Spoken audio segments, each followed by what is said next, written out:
Yes, mga lods. Ayan mga lods, samahan niyo na naman ako mga lods. Tayo ay gagawa naman tayo ng ating lulutuin ulam para sa tanghali mga lods. So mga lods, pagpasensya nyo na talagang hanggang ngayon patuloy na sisipon pa rin tayo mga lods. So masama pa rin yung natin mga lods, no? Pero siyempre, ganun pa man mga lods, hindi pwedeng hindi tayo gagawa ng content mga lods. Gagawa pa rin tayo. Yan, ito ang gagawin natin mga lods. Simple lamang itong gagawin natin mga lods. Ito yung ating tukwa mga lods. Ayan, may tukwa tayo. At siyempre mga lods, pag may tukwa ay meron din tayong isda. Ayan, pagkasamahan natin sila mga lods, tukwa at saka isda natin. Ngayon mga lods, ito na yung ating rekado. Ayan, may sibuyas, bawang, igigisa natin sila mga lods, no? At yung ating siling haba, ini-slice rin natin mga lods. Tapos meron din tayong limon mga lods, no? May limon tayo, kalamansi. Ayan.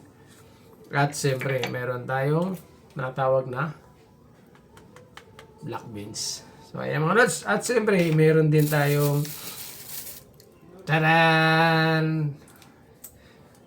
Malaking sibuyas mga lods. So, yan yung ating pang-final mga lods na para sa pampasarap sa ating lulutuin mga lods. So, ayan, simple lamang yan mga lods yung gagawin natin. Pero siyempre mga lods, samahan nyo ako para siyempre masaya naman ang lahat. No? Siyempre, mas maganda masama-sama tayo mga lods para at paano ma-enjoy naman tayo. At siyempre, pasasarapin natin mga lods. Yung simpleng lutong ulam natin ay pasasarapin natin. No? Para siyempre, ganado tayong kumain mga lods. Simple lamang ito mga lods, lutong bahay lang gagawin natin. Pero siyempre, pasasarapin natin yan. Yan yung sekreto mga lods sa ating mga niluluto. Sabayan natin lang. I-enjoy natin mga lods. At siyempre, smile para okay. So, ayan mga lods, samahan nyo ako sa ating vlog. Hanggang sa ito ay matapos mga lods. Panoorin natin. Okay? Para kahit paano mayroon tayong matutunan mga lods sa pagluluto. Okay mga lods, tara! Samahan nyo ako mga lods. Okay mga lods, pagigisa tayo mga lods. Lagyan natin bawang mga lods. Bawang muna. Para kapula-pulahin natin mga lods ng konti. Ating bawang. Ako kasi mga lods pag nagigisa ako, inuuna ko yung bawang. At medyo pinapupula-pula ko siya mga lods. Pero depende naman sa atin mga lods. Yung iba naman kasi inuuna yung sibuyas. Pero ako kasi mga lods, inuuna ko bawang. Ayan. Sunod natin sibuyas mga lods. Okay.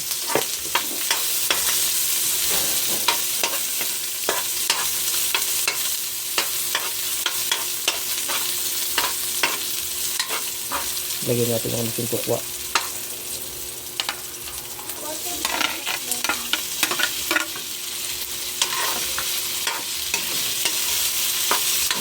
Migas lang natin.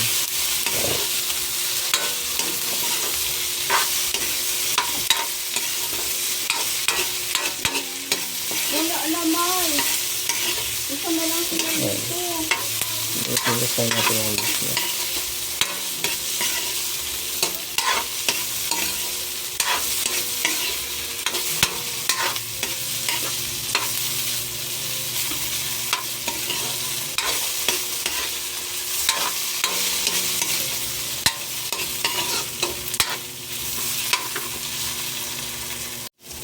Yan, lagay natin ng tubig mga lods.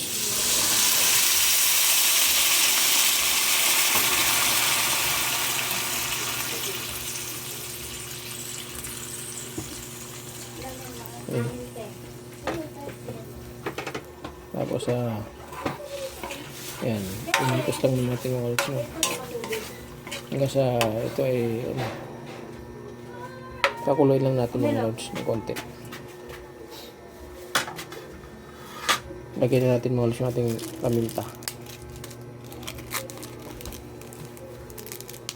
Ayan, durog pa rin yung paminta mga lods, lalagyan natin.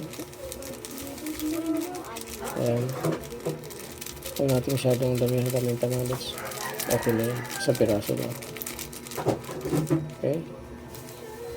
Ikos lang natin ng konti. At pakukuloy lang natin mga lods.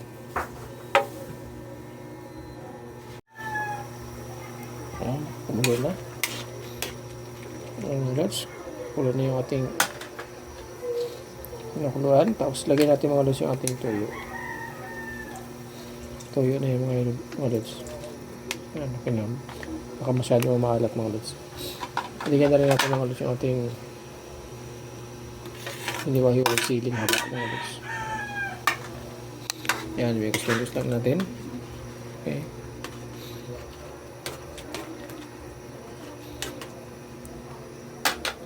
Lagyan na rin natin mga lods ng seasoning. Magic syrup pala mga lods. Ayan, ating magic syrup.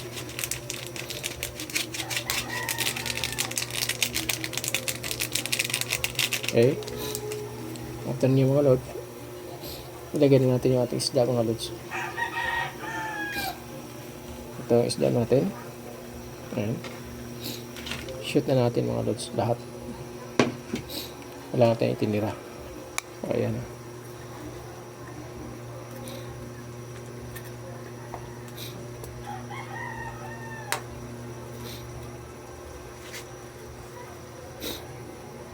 Ayan mga lods. Okay.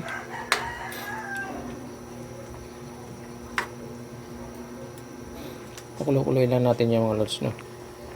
Ayan, no? Medyo pakulo-kuloy lang natin para mag-absorb yung sa isda mga lods, yung templada. So, ayan mga lods. Takpan na natin.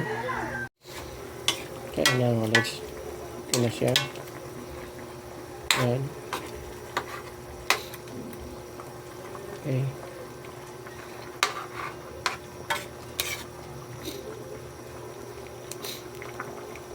Ilagay naman natin mga lods yung ating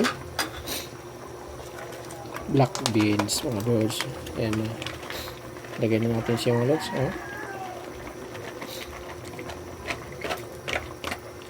Okay. At sabay na rin natin mga lods yung ating kalamansi. Ayan.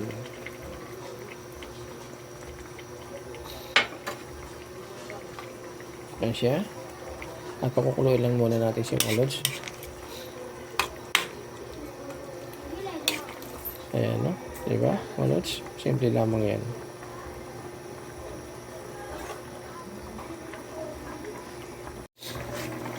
Ayan na mga lods. Okay na. Ayan. Yummy na mga lods. Yung ating tupo. Ayan. Yung ating tupo mga lods. Ayan na siya. Ayan na. Simple lamang yan mga lods. Pero yummy. At siyempre tikman na natin mga lods. Para magkaalaman na. Wow! Talaga naman mga lods. Simple lamang. Pero siyempre yummy talaga mga lods. At siyempre ilalagay na natin mga lods yung ating ito sibuyas. Taran! Ayan mga lods. Ang ating recipe. Ayan mga lods. Ilagay na natin ang ating sibuyas mga lods. Ayan na. Okay na siya. Mix lang natin para medyo maluto-luto ng konti ang ating sibuyas. Kahit konti lang mga lods, okay na yan. Ayan. Ayan ang ating tupo mga lods. Tupo. Ayan. With. Ayan. Okay. Simple lamang ito mga lods. Pero yummy. Ayan. Doon po sa kumakain nito mga lods. Ayan. Enjoy lang po. Ayan. At thank you very much mga lods. Thank you for watching mga lods. Bye bye. Para samantala ang ating recipe for today.